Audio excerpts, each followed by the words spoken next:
wanna be the very best. That is See already, I'm doing beats already. Oh my God. iconic line. Such an iconic line for, I'm gonna say, the single best, most important theme song of the of a childhood. Actually, marked an entire generation. So, with that said, guys, today we have a very special guest with us. He is the person who actually recorded that original Pokemon theme song way back when in the 90s when we were just kids ourselves. So this is El Koki Otaku, and with us, please welcome Mr. Jason Paige. The voice of a generation has arrived. I'm glad to be my in God. Puerto Rico.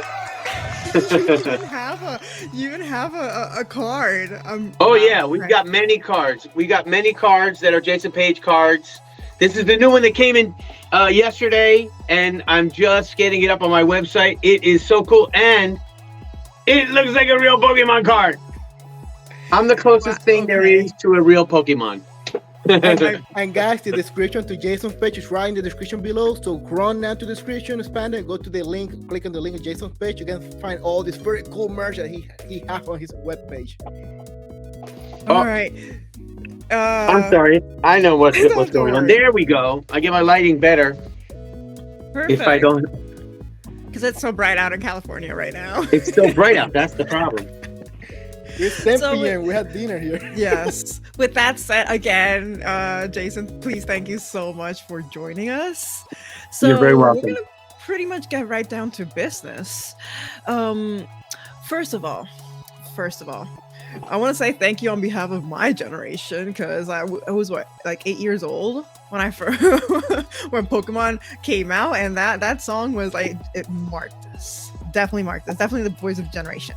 So my first question for you is, how did you even land the job to record the song? Like, was it completely random, or did like a company approach you? Like, how was it? Well, I'm what's known as a session singer. I like to change that term to a vocal gymnast, a vocal acrobat.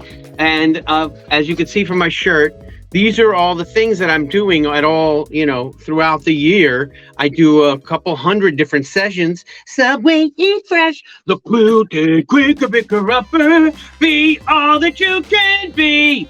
I see a little silhouette of a can, Mountain Dew, time to do the slam dango. So everything on my shirt it represents something that I did for some brand or some company as a session singer. Lego Mania. And oh my God! Wow. Singer, okay. Yeah, and so every day I'm doing a different thing. Pokemon is one of those many sessions that I had done at the time. So sometimes 2 or 3 a day, depending on what was going on.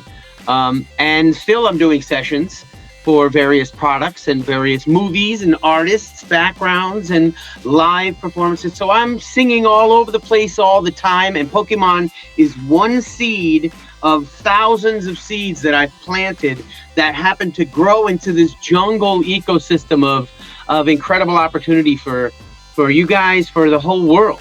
And I'm just glad that I was able to be part of it, to plant that seed back in the day. But I planted a lot of seeds, and they're growing all in various different ways throughout the universe. That's what we're doing right now. We're just planting a seed, one podcast seed that could grow into a whole bunch of things later on. And then that's the thing. It's like sometimes people might not even recognize like where have you been. It's so diverse. It's impressive, honestly. So because this podcast is basically based on anime, that's why we're like specifically asking for Pokemon and things like that. But when you were doing one of these sessions, and that session was Pokemon, were you given like specific themes or topics that you had to center the song around? Well, when they do all of these jobs, not all of them, but many of them there's the client, and the client says, we need a song that to represent our product. And then they hire an ad agency oftentimes. And then the ad agency writes out a whole bunch of stuff that they think that the client likes. and they present it. And they say, we want to do a thing like this. And the client says, okay, go for it. And then the ad agency hires the music house. And then the music house says, all right, we've been hired by the ad agency to create the music for this thing. Here's how it goes. So it comes from the client first, Pokemon or Lego or SpongeBob, to the ad agency, which in this case, there was no, well, in this case, it was Pokemon to 4Kids, which was the company that brought the Pokemon TV show to the United States. And then they hired the third level down, which is the music house, which was Paradise Music, Rave Music. And then they went to work creating the song, and they hired the musicians and built the song for the 4Kids who built it for Pokemon. So Pokemon had an idea of obviously what they wanted to do. They were already going on in Japan, and they knew what the essence of the character Ash was and what he had to do. So they told 4Kids, give us something that represents it. And 4Kids said to, I'm pretty sure that the first lyric was handed down by Pokemon to 4Kids, catch 'em if you can, which was the lyric that they first got. And they wanted a certain musical style, and that this is always the way that the line of command happens. And then the music house goes to work fulfilling that objective.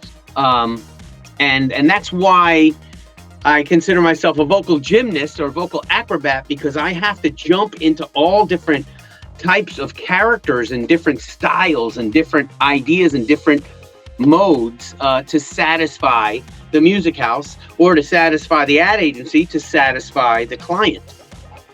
So yeah, they gave an outline, and they also, when I came into the studio, they had an example of the TV show that played, and lyrics were written for the first verse, and we recorded the "Catch 'em if you can, Pokemon," and then that went back up to 4Kids, which sent it back probably to Pokemon, and Pokemon said, "Catch 'em if you can" isn't really sounding quite right. It's kind of not the right vibe. So then they came back with "Gotta Catch 'Em All," and that was when we replaced that, and the rest is history.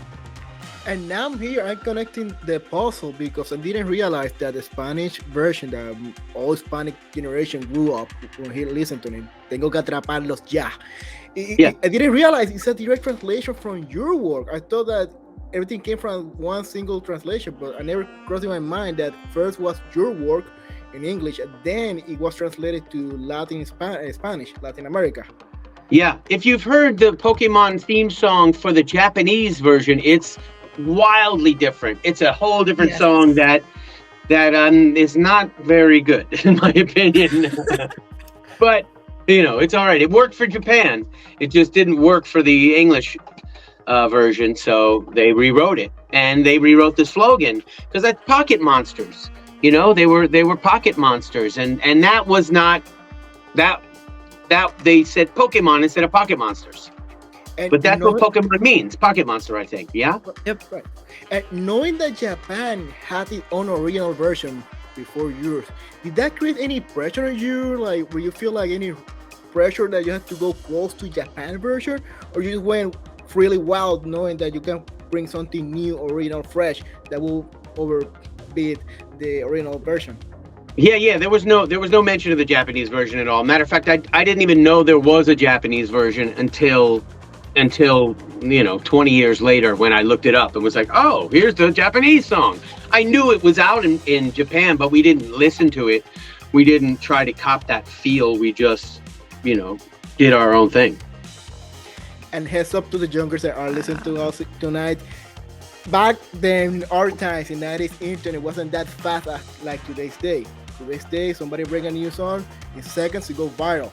Back then, the closest one was to the internet was with the dial-up. It was very expensive, and we had to download music through LimeWire, which was illegal as hell, and got a lot of virus. And it was super hard to get fresh media, music video. So yeah, and I don't see why it took that long to Jason to get he made it to you the original Pokemon song compared with today's days. Yeah, no, you didn't. We didn't know.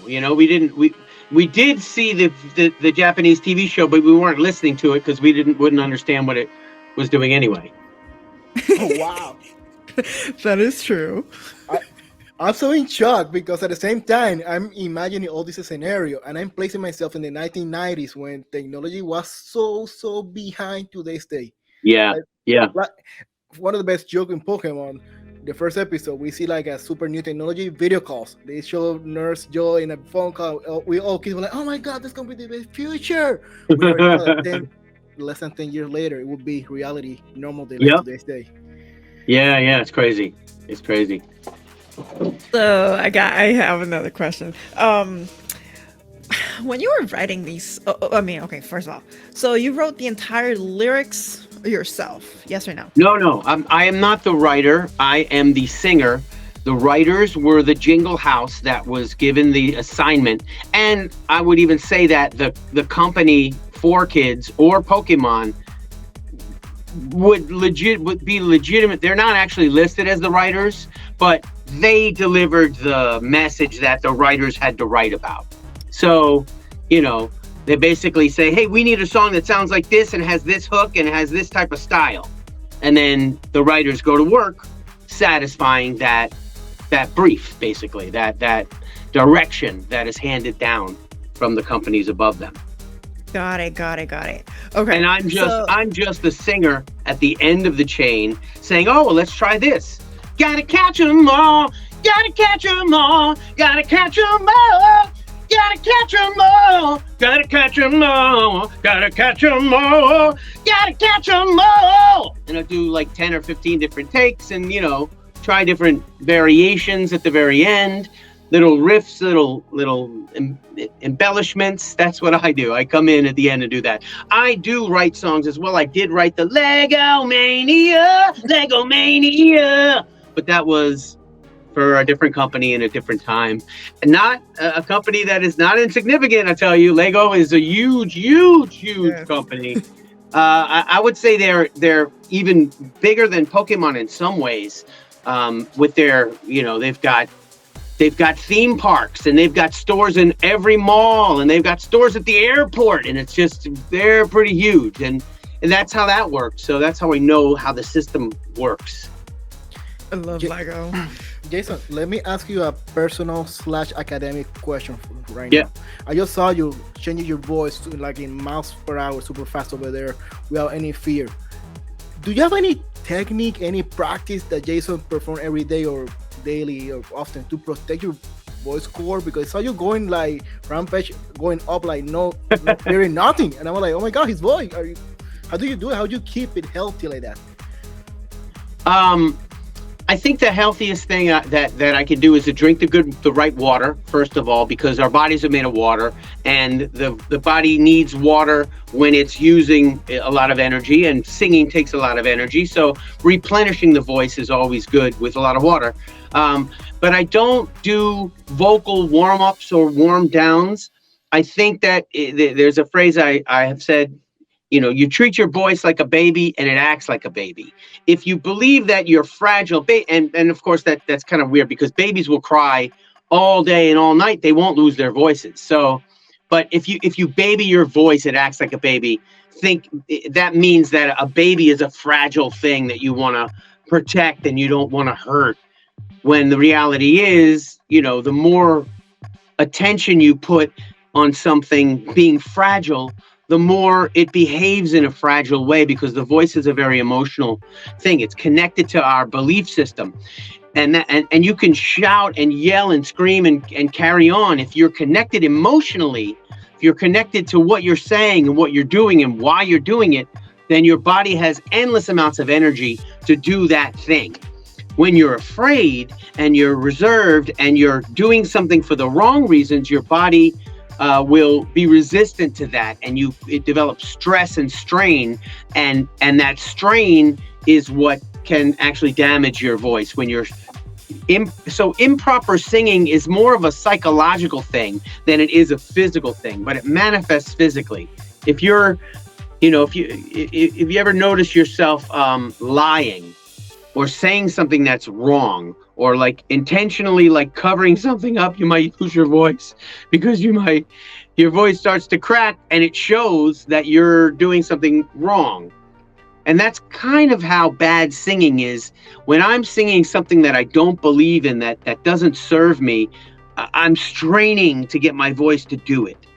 When I'm singing freely and emotionally connected to what I'm singing about, the voice has endless range and endless stamina and endless drive and expression.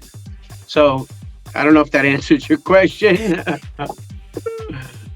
So, well, we're still on that personal note. I don't want to segue out of that just yet.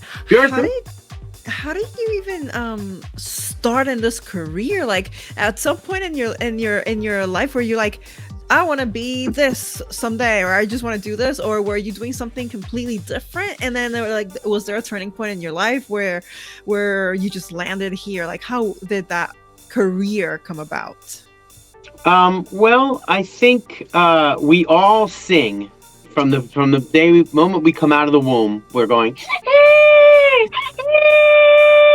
It's just one note. So, and then we learn how to speak by learning A, B, C, D, E, F, G. We sing before we speak. So we're always singing.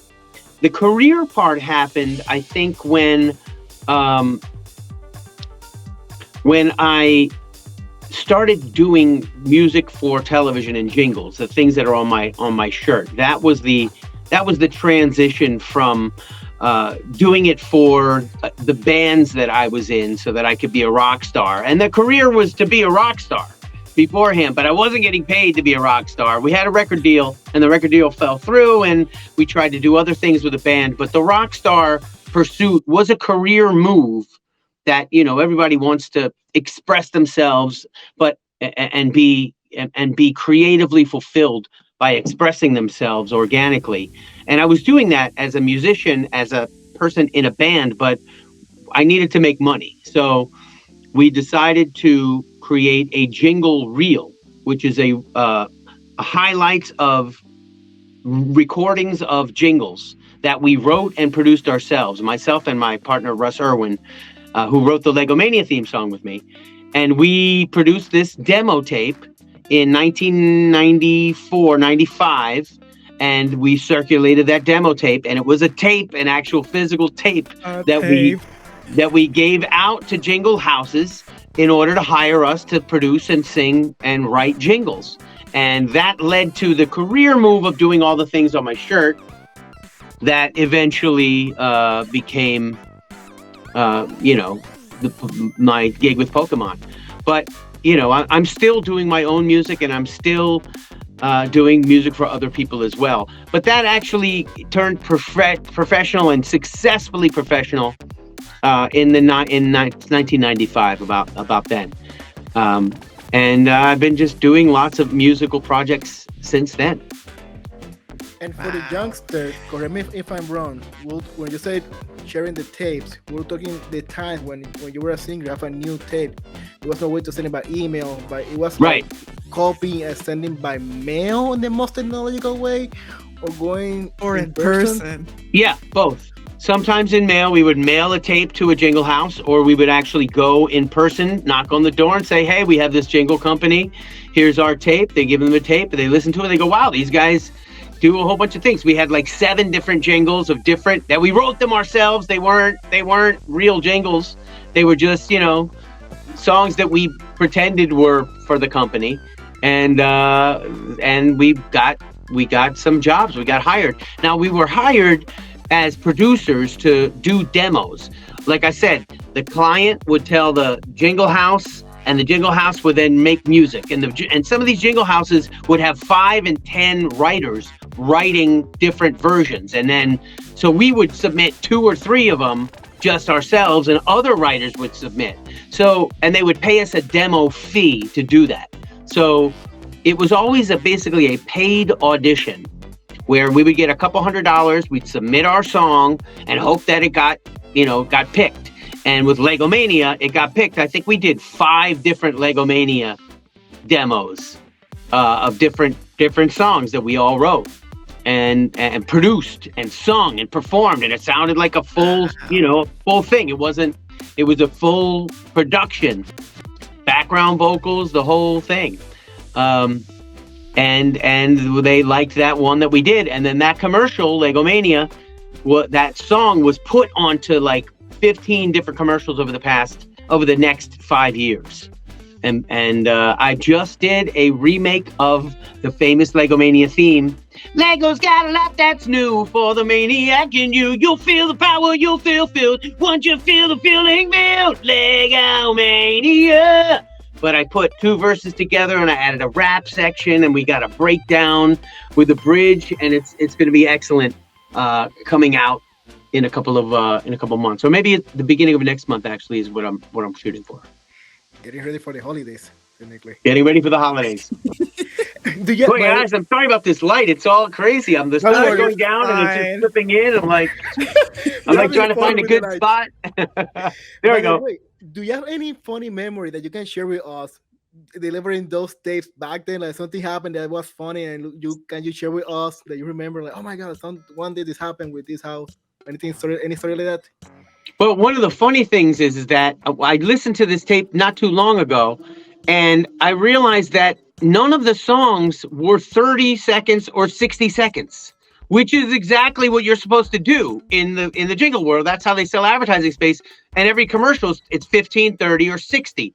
And we did a whole tape of songs that weren't even the right time lane the whole time. I mean, we did this whole thing without even being aware of the length of a commercial. It was that was pretty funny that I was so ignorant and didn't really even consider the primary basic thing that a jingle was 30 seconds. There's a thing that happened that was kind of funny, which was I had a public access TV show at the time. And this public access TV show was on back in the day, and we're talking about 1995 to 2000. There was only 16 or 17 channels on the cable system. So channel 16 was MTV. Channel 17 was my public access cable TV show, which is the What's Up Show. It's on here somewhere. Yeah, here it is. The What's Up Show. Okay. And this What's Up Show was very familiar to all of the Jingle House people. It was familiar to everybody in Manhattan, because obviously there's, a lot of people were watching TV, or the TVs would be on at the bar, and they could even, they only had 16 choices. So when we popped on, we were doing all these crazy musical skits, and we were basically like Saturday Night Live meets South Park. Really crazy skits. And some of the Jingle Houses, when we would go in and deliver the tape, they'd be like, "You're the guys from the What's Up Show. Oh my God, I watch your show all the time. Oh, you're crazy. I love that show. Oh, you guys do such crazy stuff. It's so cool." So part of having this and public access is basically what we're doing here. You just can do it. You can just put it out on your own channel, except back in the day, there was only 16, 17 channels, whereas now you have the entire internet and everything and all the different platforms you can put yourself out on. But then it was so concentrated that it was a potential 12 million viewers every week, that potential divided between those 16 channels. So sometimes, often they were watching the What's Up Show because it was just the crazy stuff that we could do creatively on our own, with a video camera and no rules. 4 guys, a video camera, no rules. That's what our videotape says. The box comes through. Like, people right now so afraid with the FCS rule. FCC. Sorry. FCC, right. So that back then, that dream comes true for today's day. People on the TV, which that's what the reason many of them are turning into YouTube or similar channels to try to avoid those rules on the FCC. Yeah, absolutely. It's incredible that it was very surprising that not more people were doing this, but they only had a certain amount of slots. You'd have to apply for a slot, and then you would get your slot. And at one point we applied for 2 slots from 2 different producers, 2 of us. So we would be able to have the show on twice a week, Sundays at 10 o'clock and like Tuesdays or Thursdays at 11. So it was a prime time slot. And people would just watch what we put together in our rehearsal studio and on the streets of New York City. And It's all stuff that's too crazy to even put on YouTube, honestly, because it would get shut down. It would be LimeWire back then, which is yeah, pretty much. So with the advent of technology, how has your career changed in that sense? Well, the technology has really, it's driven everybody's career, changed the world, obviously. But I have to say, just recently, I overcame a threshold that has been a barrier for me for 20 years. I've been on YouTube for 20 years. Yes, it's 2005, four almost. So almost 20 years on YouTube. I've been trying everything I can to build my following, to build my followers, and to distribute myself, just like I did on public access in Manhattan cable TV. I had 12 million people every day. Someone would stop me on the street. So I was like, oh, YouTube, wow. That's my land. That's where I live. So I've been putting stuff on YouTube, trying to get viral. And the Pokemon theme song went viral in 2016. So it took me 11 years to get something to go viral. Actually, I went viral with a Ron Paul theme song that I wrote, the Pokemon theme song to Ron Paul, who is a political candidate here. That went viral for 250,000 views in 2012, and then they shut it down.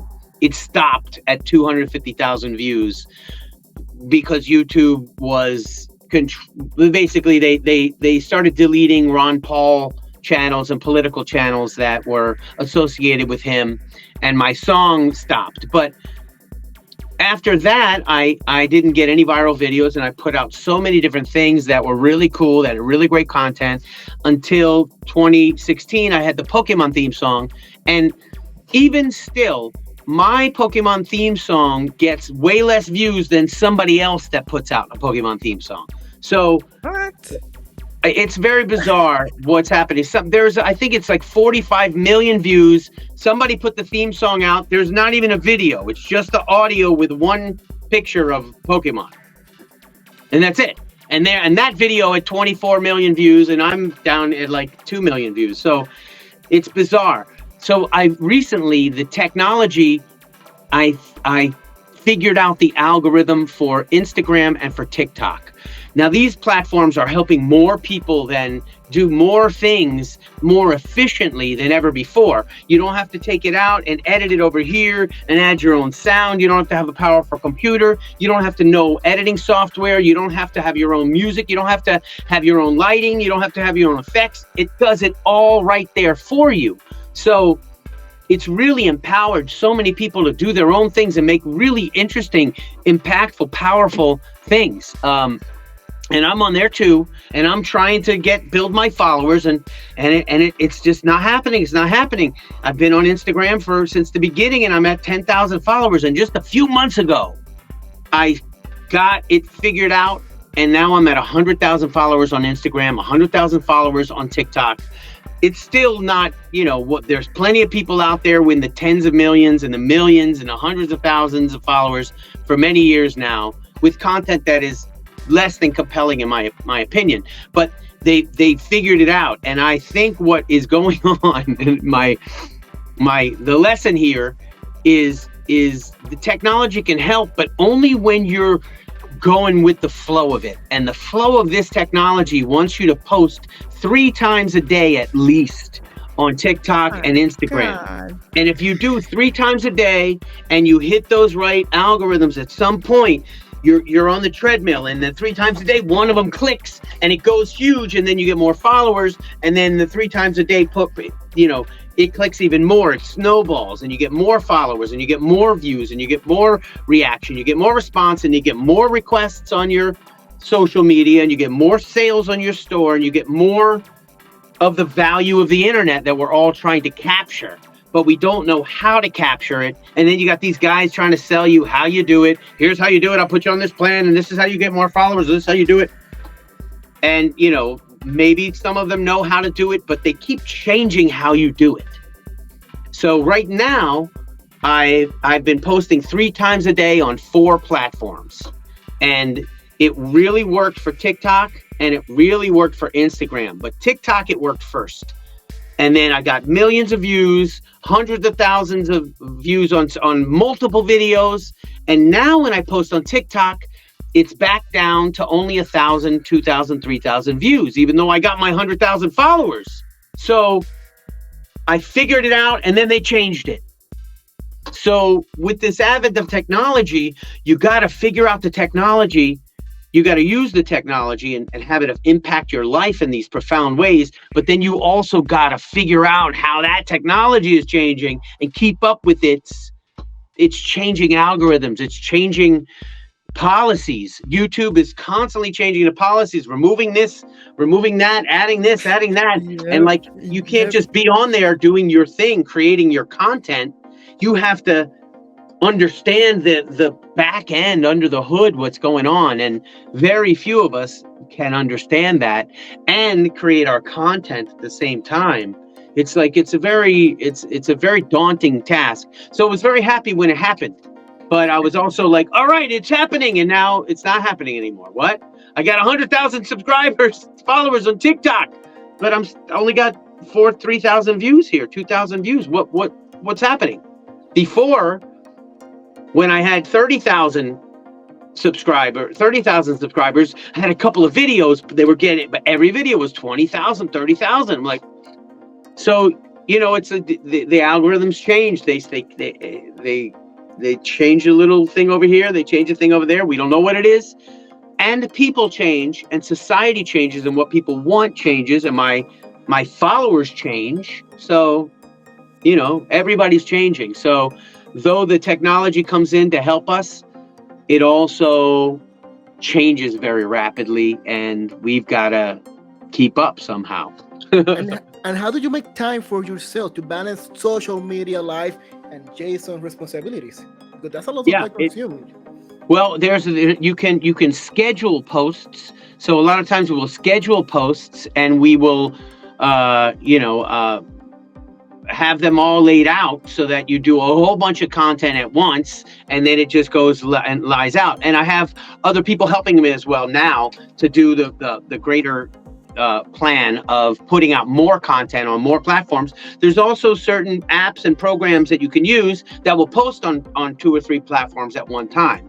So you schedule it out, you multi-platform post, and then you got to sort of figure out the algorithms. It's not easy. It's not an easy task, and I'm not alone in doing this. I have some people helping me with social media now, and since then, it's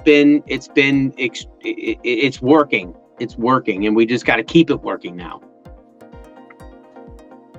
So, got a couple of questions before we wrap this up. So, one of those questions, first of all, did you ever in your life, like when you were doing, again, like going back to the Pokemon theme song, like did you ever thought that it would have reached such a massive audience and just basically echoed an entire generation? Well, not Pokemon, but myself. I have the belief in myself that I am going to be the very best, like no one ever was. So I resonated with those lyrics, and my intention is to do good in the world and to spread it to the most people possible. And that's just through planting these seeds that I'm planting, whether it be in my own music, whether it be with other people's music, whether it be in, acting in a movie, in a stage show. I'm always looking to expand a experience into its fullest potential. Like I said, I was doing a public access TV show that was getting 12 million potential viewers in Manhattan. So I knew that there's these possibilities. And then we had Legomania, which was going in on all these commercials. Now, I wasn't credited on the Legomania commercial, so because it's just a commercial, doesn't have credits at the end of a commercial. But nonetheless, the impact that I was having was great. And that's the same thing with Pokemon. It wasn't a credited experience where people were like, oh, it's that guy singing the song. Like if it was Michael Jackson singing the song, then you would have been thinking of Michael Jackson while you heard the song. Instead, it was just the song to serve the show. But yet because I was in service to the show in this anonymous way, that impact is more organic, I think. And it took 20 years for all those kids to grow up and even think in their minds, oh, somebody sang that. Who sang that? Let me see. Yeah, so, you know, I intend, just like other icons and people who I respect and loved and worked with, like Michael Jackson over here. He's one of my idols. There's Paul Stanley. I worked with Paul Stanley when I was 17, right out of high school. Michael Jackson, I sang backgrounds with him in the 2001 show. And these people affect generations. They affect billions of people around the world. So I'm aspiring to be that. But I didn't realize that it would be through this one credit over here. You know, it could have been through this one or through that guy or through, you know, all the many things all put together make me even more legitimately the voice of a generation. This is my voice of a generation gold trainer card that I'm very proud of. All right. Onyx, you want to say something? No, that's good. Wrap it up. Okay. Oh yeah, wrap for 30 minutes. I don't want to abuse from Jason's generosity. No, it's fine. Give me a couple more questions. I have a little more time. Yeah, you got it then. Okay. Then with that said, there was a this is a question from the art team member who's not here. So, what compelled you to make the recap song for Pokemon? Like, was it out of pure fan love, or did you feel like it was owed for the massive love this show has been shown? Well, yeah, there were many people requesting it. A lot of comments and personal messages people sent me that said you should do some final song. You should rewrite the theme song with the lyrics of him finalizing himself. You know, he became the very best, like no one ever was. He caught them, and that's his test. You know, something like that. Just in the past tense. And I thought, yeah, that's kind of a good idea, but it's better if it's a brand new song that isn't a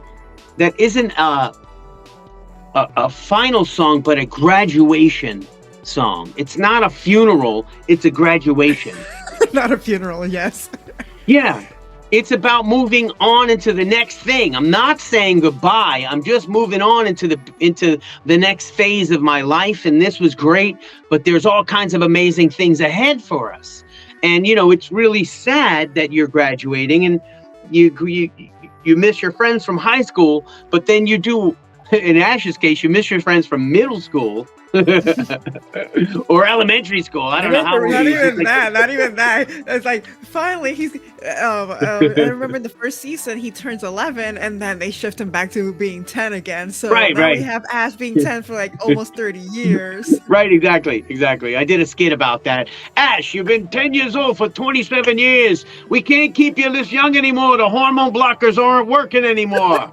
The plastic surgery is looking kind of weird. You know, we can't do all these special effects. It's too expensive. We got to let you go. But yeah, I just fans often suggest really good ideas, and this was a really good idea. So I put it together, and it was very easy to just make a compilation of all the great Pokemon scenes and put them together with me in the studio, and that was it. Just basically simple, but I get the response on my comments on my website, because the channel, the video is on my website where people can leave comments. It was also on YouTube, but YouTube changed the policy and they automatically made it made for kids, which meant I couldn't have any comments anymore. There were hundreds of incredible comments that were all, I guess, going into the YouTube black hole that no one will ever see again. That were just all from people that were even in the comment. You'd see, I'm 23, I'm 29 years old, I'm 33, and I've been watching this, and it brought me to tears. Thank you. You know, it was all, everybody was even stating their age. So it wasn't made for kids. But anyway, they had it made for kids, and these comments are now, you can see them on my website. They are so incredible. People are really like spilling their emotions out into the comments, and and I realize why it's so sad for people, because it's just a cartoon character. But it's not just a cartoon character, it's also the character that they play in all of the games. And it's kind of the character that they imagine themselves being in the world as a Pokemon master. So they're not just watching some other character, they're watching the character that represents them move on and have to move on. And I think it's going to be really cool what we see, all of the fan-made videos and the fan-made Pokemon things that are going to have Ash growing some facial hair, getting a girlfriend, or getting a boyfriend, or doing whatever he's going to do, getting a driver's license, drinking a beer, smoking a joint, going to Burning Man. Ash is going to do all kinds of things now.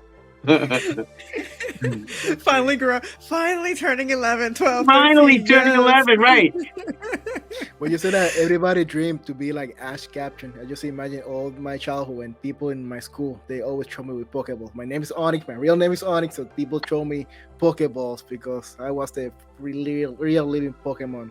Yeah. That was soft bullying, the good one. It was kind of fun, to be honest. That's incredible. Quick question. I mean, this one's more technical question.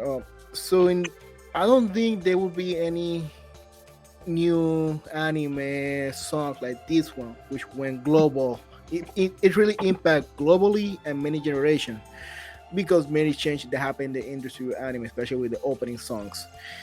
Do you see any hope in the future that some change might happen that will open the window for another potential song from somebody to go globally viral that impact generation like this one, or is still, do you believe we're kind of far from that? That's just that just depends on something that is going to achieve the same popularity. I think when I released the Lego Mania song, it's going to have a similar effect because it's something that everybody remembers, or everybody from 1995 to 2000, if you were that old, remembers. But those people then have to introduce it to their children. And that's what's happening with Pokemon, is that everybody that grew up with it is now introducing it to their children, and they're introducing the main theme song, not the 23 other theme songs that happened. They're introducing the main theme song to their kids, and it's going to spread another generation of love for the whole ecosystem, not just for the song.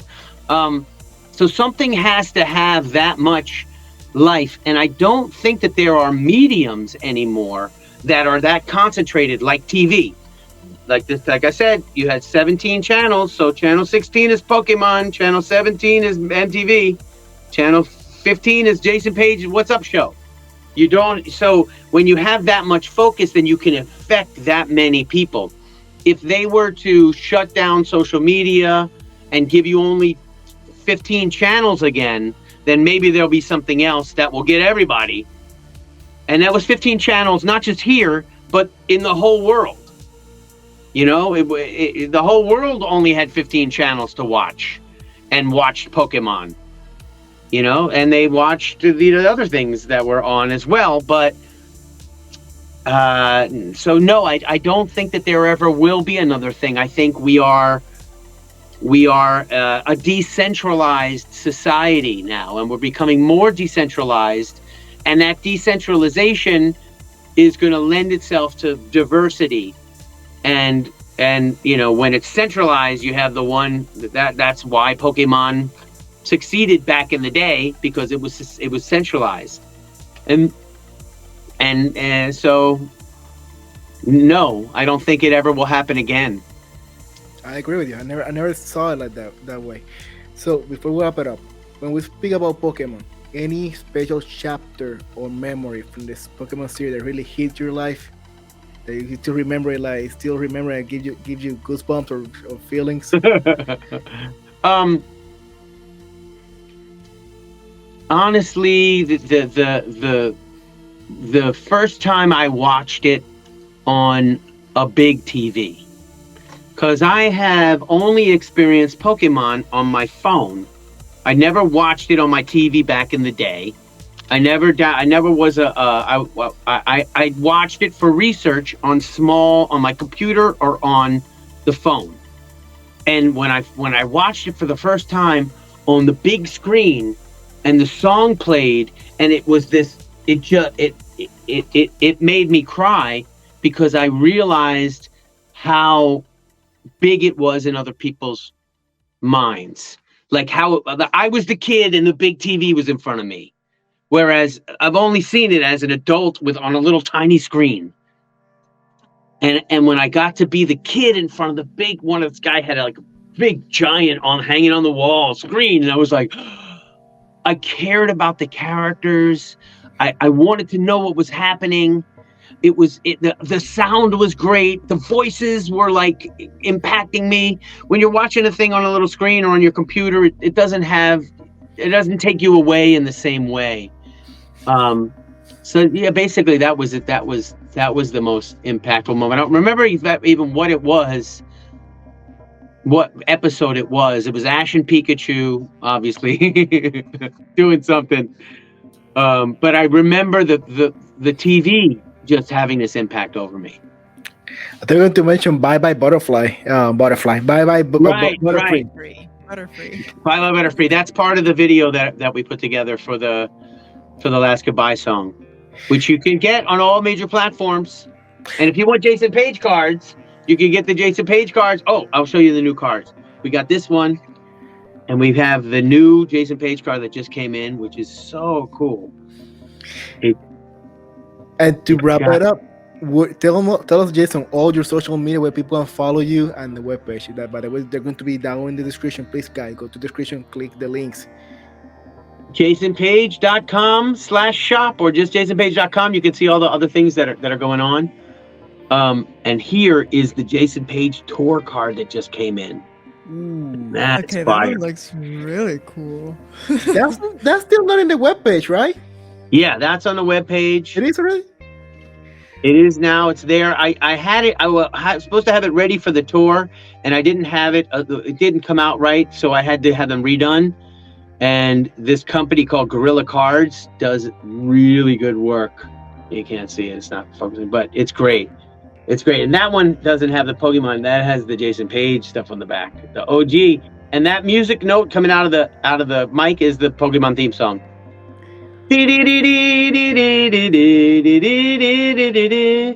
Thank you for saying that, because illiterally, like musically illiterate people like me would have been like, "Oh, that looks so cool," but that's just like another layer of depth. That's wow. Which other social media they can follow you, Jason? We said TikTok.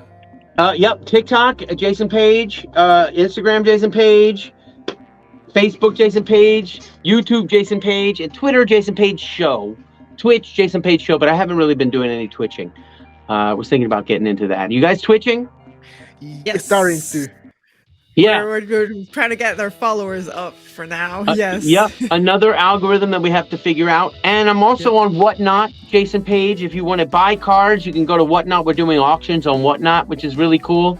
But the best place to go is at jasonpage.com/shop or just jasonpage.com for all the new things. I'm going to be in Pasadena tomorrow at a place called Odyssey Games. And then next week, I'm going to go to Lompoc, California for RocketCon. And then EC3Con in Mohegan Sun on Sunday, the 11th. And then Poke Rave. Pretty sure I'm going to be at the Poke Rave in Las Vegas at the Brooklyn Bowl on the 16th, which is really great. And then I'm headed back to the Netherlands again, because the Netherlands is Pokemon Central. They vote the Pokemon theme song into the top 200 songs of all time every year. So there's lots of fans in the Netherlands, and I'll do some stores and Dutch Comic-Con. I'm going to be appearing at Dutch Comic-Con.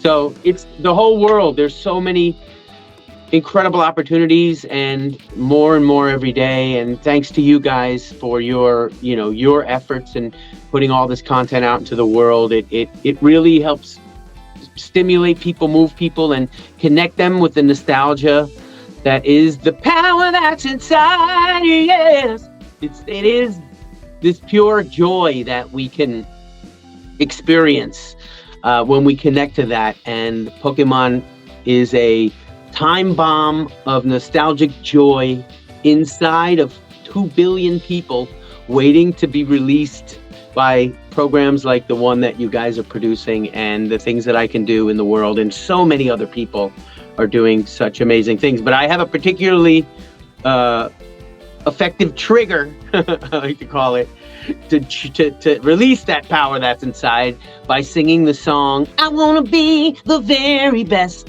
Like No One Ever Was" to people in a live environment with a band, and or even just to the tracks, or even just a cappella in a store, which I'm probably going to do tomorrow.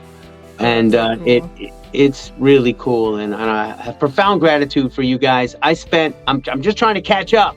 When I did this song back in the day, I spent 4 hours recording it, probably 4 or 5 hours total. You spent 4,000 hours or more, and I'm just trying to catch up to you guys. So thank you for all the effort that you're making as well. Thanks to you, Jason. This has been a wonderful gift to us and of all of Puerto Rico and Latin America. It's an honor. Sí, gracias. Gracias a ti, and we will see you guys in the next episode. Sayonara. Sayonara. Gracias.